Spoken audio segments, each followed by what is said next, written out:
Good day. One of the good articles that my best friend pointed out to me. Title is The Seven Deadly Sins of Race. This was posted in August of 2011 by Starlet McNeil.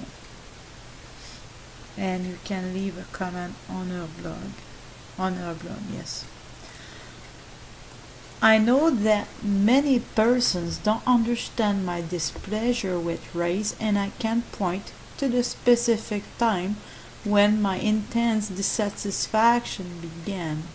In fact, I don't know why.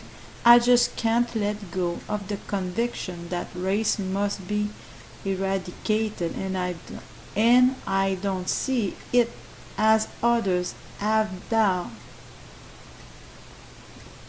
Though I had many of the same experiences and conversations regarding race, that my response to race and its progeny is altogether different, and that I didn't end up in the same place and reach the same conclusions that generations past have. Still, this is my message, and it will not change. Race makes us hate each other, hate ourselves, and even hate God. And once I came to this awareness, there was no way that I would attempt to accept race on any terms. Race is the enemy, not a coach or a running partner. It is not a supporter or a cheerleader, no matter your social position. We all lose ourselves when it comes to race. It never works for me or for the good of others, but always works against me, limiting my vision and negatively impacting our perception. We are weaker than we should be, no closer to the goal of this great life and to each other than we could be, all because of race.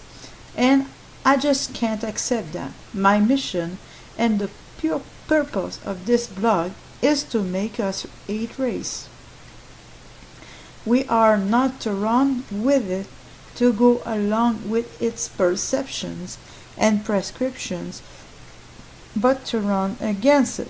This is the daily race. I despise race, and I will not give credit for my successes or my failures. I don't like race because it is in a position that I didn't earn and continues to exercise power and influence over persons that it should have no control over. Race has no right to redefine our humanity and its purposes. It is out of place and out of order. It should not be as close to us and to our ability to be and to do as it is. I don't like that race keeps us in the old when God has promised us newness. I don't like that it says that we must remain the same while emphasizing our differences. I don't like that its stereotypes make us helpless as to our social condition and our hearts hardened against persons and cultural groups that we may have little or no experience with. I don't like the way that it makes me feel, but I especially don't like the way that persons talk about their life and its ability or possibility when it comes to race.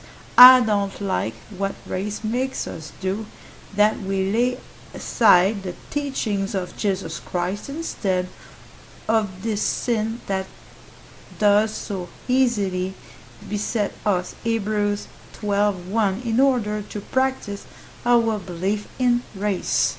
And race allows us to practice many sins all the same time, as you cannot harbor such a position and not think to or do one of them. I repeat, a race allows us to practice many sins all at the same time, as you cannot, however, such a position and not think or do one of them. In fact, I can think of 7, and they have been called deadly, produced by Origen and then later amended at the end of the 4th century by Caspian: pride, envy, gluttony, lust, anger, greed, and sloth. The book of Proverbs records 7 things that the Lord detests: a proud look, a lying tongue, hands that shed innocent blood, a heart that devises wicked plots, feet that are swift to run to mischief, a deceitful witness that utter lies, and one who sows discord among the brethren. Proverbs 6:16-19. Still not convinced? Let me give you just a few examples. Pride. The excessive belief in one's own abilities is actualized in the thought pattern of white supremacy and black nationalism. Ironically, such positions often reduce the ability of God to govern and to rule. Race often makes us live independently of the contributions of others, no matter their impact or ability. Envy. This is realized in our consumptions of products and services that allows us to look like each other ironically while holding fast to the belief that we are better or the most beautiful of God's creation. Race makes us live life by comparison. Gluttony. The desire to consume more than is needed is evident in American slavery, Jim Crow segregation, the redlining of properties, and white privilege. For example, race does not allow us to share. Lust. The craving for power and money specifically have created realities to include segregation in its various forms, much of which still remains intact today, and the systematic deprivation of goods and services to communities based on their perceived potential worth and contributions to American society. Race does not prepare an equal place for everyone. Anger.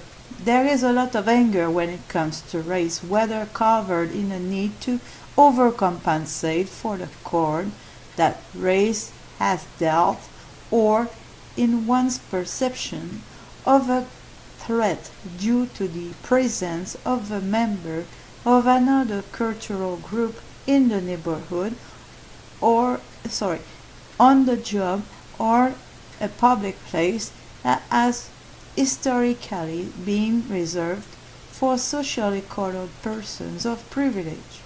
There are also underlying issues of fear, loss, and regret that fuel this often misplaced emotion. Race will not allow us to move past our anger. We cannot talk about it. We can only fight about it. Greed.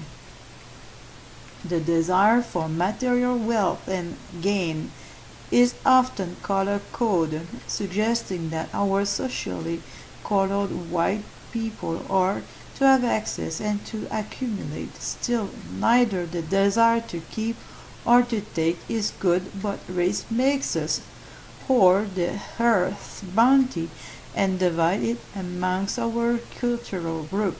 Race says that the world only belongs to us. Sloth. Either we believe that we should not work because it rightfully belongs to us, that the earth is ours and the fullness thereof, the world and the people that dwell therein, Psalm 24:1, or that our ancestors have earned the right to the land and or its wealth due to past labor during American slavery. But someone has to work. Race says to all of us, they stole it from you, now take it back. This tug of war gets us nowhere. Now I don't know how many of these sins you will admit to practicing, but be sure of this, race is deadly and its sins are slowly killing us. And reach the same conclusions than generations past have. Still, this is my message and it will not change. Race makes us hate each other, hate ourselves, and even hate God. And once I came to this awareness, there was no way that I would attempt to accept race on any blog, on our blog, yes. I know that many persons don't understand my displeasure with race, and I can't point to the specific time when my intense dissatisfaction began. In fact, I don't know why. I just can't let go of the conviction that race must be eradicated. Good day. One of the good articles that my best friend pointed out to me, title is The 7 Deadly Sins of Race. This was posted in August of 2011 by Starlet McNeil, and you can leave a comment on her terms. Race is the enemy, not a coach or a running partner. It is not a supporter or a cheerleader, no matter your social position. We all lose ourselves when it comes to race.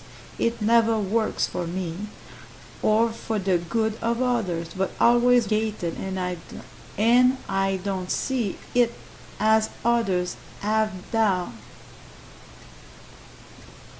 Though I had many of the same experiences and conversations regarding race, that my response to race and its progeny is altogether different, and that I didn't end up in the same place